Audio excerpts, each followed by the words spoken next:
대범하게 받아들이셨으면 좋겠어. 받아들이시고 나면 판세가 자꾸 이론적으로 막 돌아갈 거예요. 내가 어떤 선택을 해가지고 어떤 행동을 취하느냐에 따라서 그게 바로 내년 을사년 해운년의 결실로 다가옵니다. 안녕하세요, 해우신당입니다. 반갑습니다. 네. 오늘의 주제는 2024년 갑진년 하반기 닭띠 운세에 대해서 알아보도록 할 거고요. 닭띠분들은 어떤 인생을 살아오신 분들이 많으실까요? 닭띠들이 머리가 비상합니다. 오, 진짜 똑똑한 사람들이 많아요. 네네. 근데 참 똑똑한데 그 똑똑한 머리를 머리빌에 뭔가가 이 뒷심이 없다. 뒷심이 없다. 그러니까 예를 들어서 우리가 그러잖아. 어떤 사람은 요즘에 금수저, 뭐 흑수저, 뭐 다이아몬드 수저, 뭐 이런 얘기들을 맞아요. 하잖아요. 네. 근데 요런 진짜 기가 막힌 머리를 가지고 활개를 다 치고 막 우회를 막 향해서 막 올라가고 해야 되는데 어릴 땐 어떻게 부모가 받쳐줘야 되고 그 다음에는 뭐 운기도 딸고 뭐 이런 것 저런 것들이 따라줘야 되잖아. 근데 이 닭띠들이 좋은 머리빌에 초년에 운들이 다 이렇게 깨지고 흩어지는 사람들이 많더라고요. 그건 무슨 얘기냐면은 부모 말을 더럽게 안 들었던지 부모를 잘못 만났던지 그러니까 약간의 그 뒷심이 부족해서 엄한 길을 애둘러서 사는 분들이 제법 되더라는 얘기야. 이 뒷심이 부족하다라는 거는 어쨌든 이 사람. 그렇지. 그러니까 뭔가가 우리도 그러잖아. 기본적으로 가시밭길보다는 탄탄하게 뭐가 좀 깔려있는 길에서 스타트를 하는 게 수월잖아요. 그런 거를 얘기하는 거고, 또 이 갑진년 자체의 후반부가 이 닭띠들한테는 강한 운이 있어요. 강한 운이다.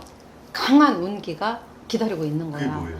그 이제 사람마다 또 틀리지 이것도? 네. 그러면은 예를 들어서 그래.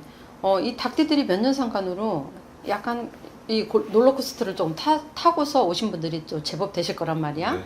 그런 분들의 우리가 왜 올라갔다 내려갔다 올라갔다 이게 막 잦은 변동이 많이 들어와 있는 상태면은 쫄아. 뭔가가 나한테 올 때 이것도 그러는 거 아닐까 하는 위축된 마음이 들잖아요. 근데 후반부에 올 갑진년이라는 후반부에는 이 닭띠들한테는 조금 이거를 조금 대범하게 받아들이셨으면 좋겠어.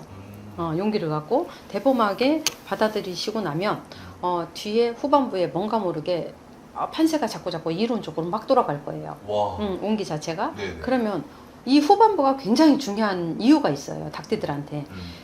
올 후반부에 내가 어떤 선택을 해가지고 어떤 행동을 취하느냐에 따라서 그게 바로 내년 을사년 해운년의 결실로 다가옵니다. 그렇기 때문에 올 후반부가 어느 띠보다도 굉장히 좋은 반면에 신중해야 되는 띠가 이 닭띠들이라고 저는 생각을 하거든요. 그럼 닭띠분들은 어떤 진짜 어깨를 쫙 펴고 배짱을 갖고 과감히 선택을 하라 이건가요? 그게 왜 그러냐면 그동안 이제 너무 위축돼 있어.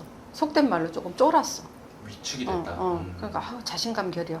그러다 보니까 이게 뭔가가 나한테 새로운 게 이렇게 다가와도 이거를 해야 돼 말아야 돼 미적미적하고 장구를 재다가 시간이 갈 수도 있다라는 얘기예요.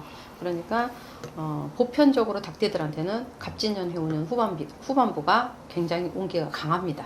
그것만 명심하시면 돼. 닭띠분들이 왜 위축됐을지가 좀 궁금해요. 근데 아까도 얘기했잖아. 몇 년 상간으로 이렇게 조금 기복이 좀 심했다고. 네. 그런 분들한테는 기복이 심한 사람은 나부터도 그렇잖아. 그럼 뭐가 나한테 기회가 와도 이게 또 잘못되는 거 아닐까? 아유 그래 봤자지 뭐. 그러고 이제 아예 그냥 시작도 하기 전에 포기를 하는 경우도 있을 것이고.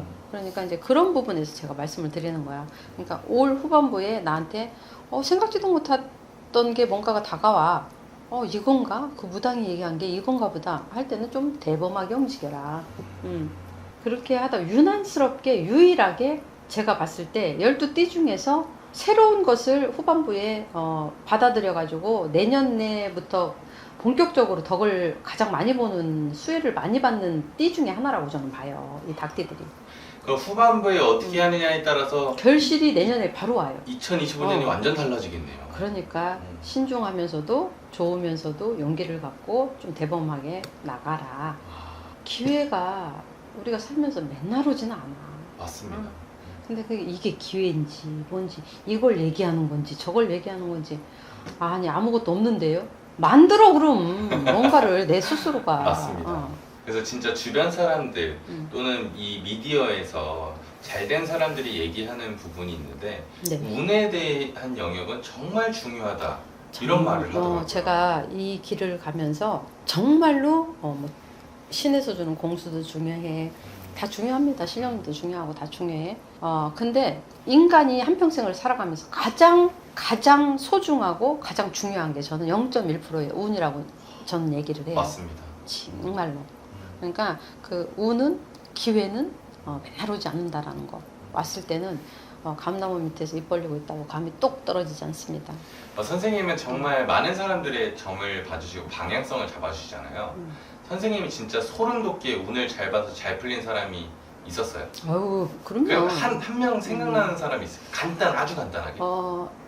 아주 긴 세월을 네. 운이 이렇게 들어와 있는 분이 있었어요. 근데 그 운 들어오기 전에 그분한테 온 그 시련과 풍파는 상상을 초월합니다. 옆에서 봤기 때문에 제가 네네. 상상을 초월하는데 정말로 그때 당시에 다음날 먹을 쌀도 없었어요. 그런 상황에서 진짜 어떻게 해가지고 운을 이제 조금 이제 빌어가지고 해드린 분이 있어요. 네. 그게 20년 동안을 승승장구하셨어요. 와. 지금도 그분은 제가 아는 분입니다. 정말 이 운에 대한 영역은 중요하니까 맞아요. 더 궁금하신 사항이 있으면 선생님에게 문의를 주시고 상담을 받으셔서 행복한 인생 살아가시면 좋을 것 같습니다. 네. 오늘도 우리 닭띠분들을 위해서 소중한 시간과 소중한 정보를 주셔서 감사합니다. 감사합니다.